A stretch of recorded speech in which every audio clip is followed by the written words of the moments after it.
السلام عليكم.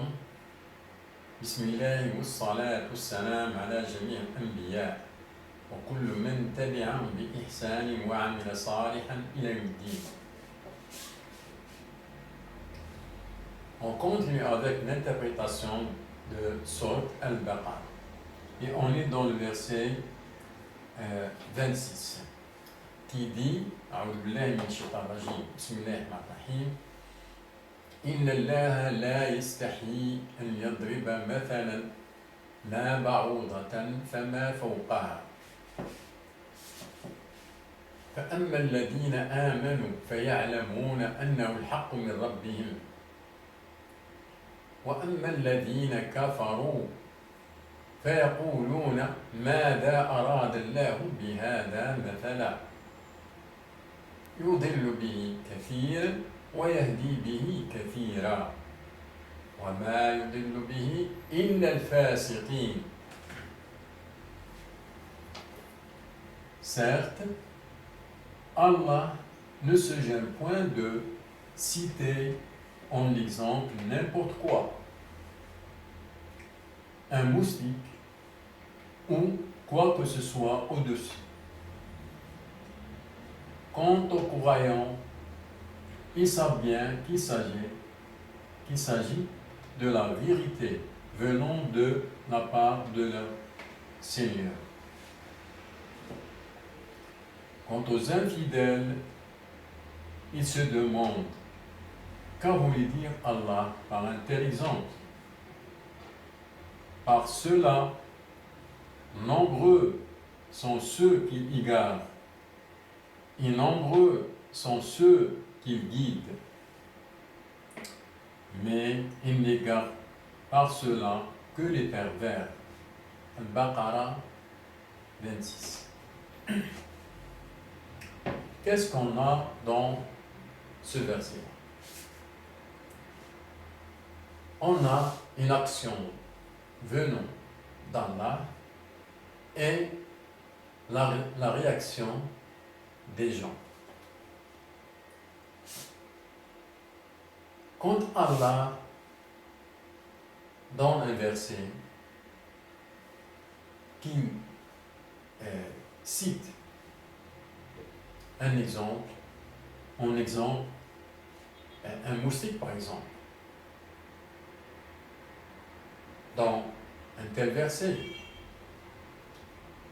alors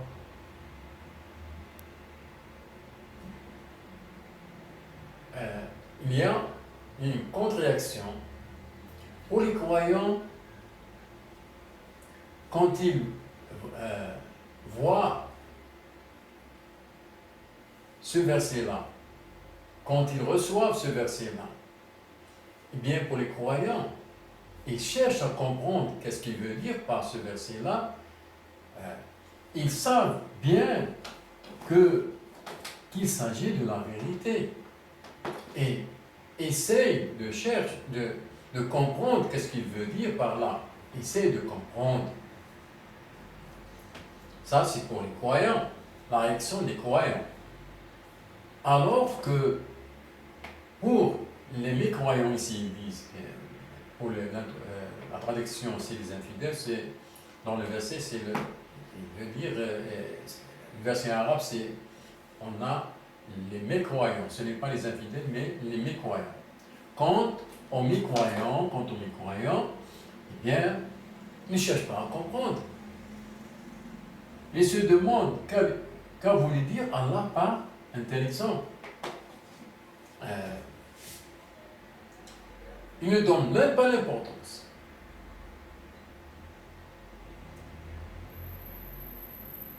Dans ce verset-là, il nous donne la grande différence entre les croyants et les mécroyants. Les croyants, ils cherchent toujours à suivre les versets, à comprendre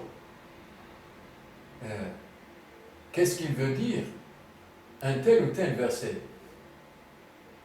Alors que les mécroyants ne cherchent même pas à comprendre. Et un exemple comme cela, pour lequel on a, Allah il a donné un exemple par un moustique, eh bien, pas mal de gens qui s'égarent. Et les gens qui s'égarent, c'est les gens qui ne cherchent même pas à comprendre. Ici, il n'a pas dit ici, mais il n'égare par cela que les pervers. Ce n'est pas seulement les croyants, mais il n'égare par cela que les pervers. Ce n'est pas les croyants, seulement les croyants, mais les pervers. Tout qui ne s'intéresse pas par ce que Allah a révélé dans le livre, qui ne cherche pas à comprendre ce que Allah a révélé dans son livre, eh bien, ils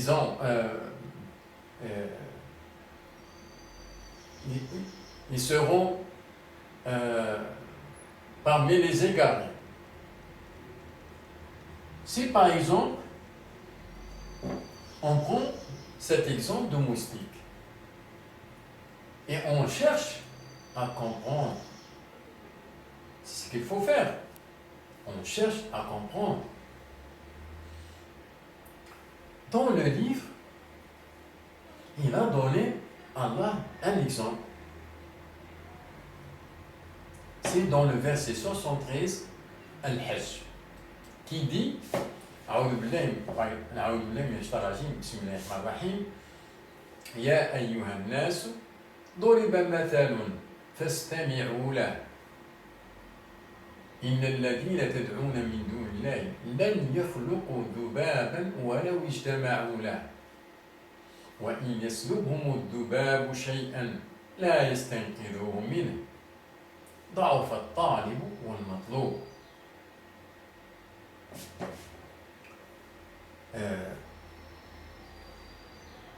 Je donne ma traduction. Ya ayyuhan-nas duriba mathalan, où les gens, Allah vous a donné un exemple. Écoutez-le.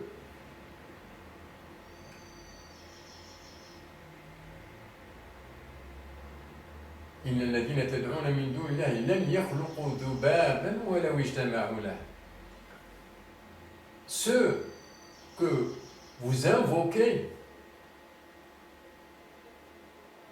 ils ne peuvent même pas créer une mouche. Même s'ils se réunissent. ولو اجتمعوا له. وإن يسلبهم الذباب شيئا لا يستنقذوه منه. Et si la mouche ils a pris quelque chose,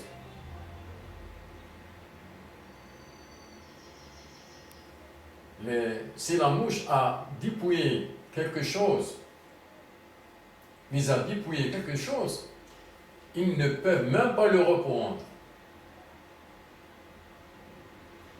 Le solliciteur et le sollicité sont également faibles. Eh bien, ça c'est dans le verset 73, Al-Hajj. Il a donné un exemple avec la mouche. Donc, on essaie toujours à suivre les versets et essayer de comprendre ce qu'ils disent.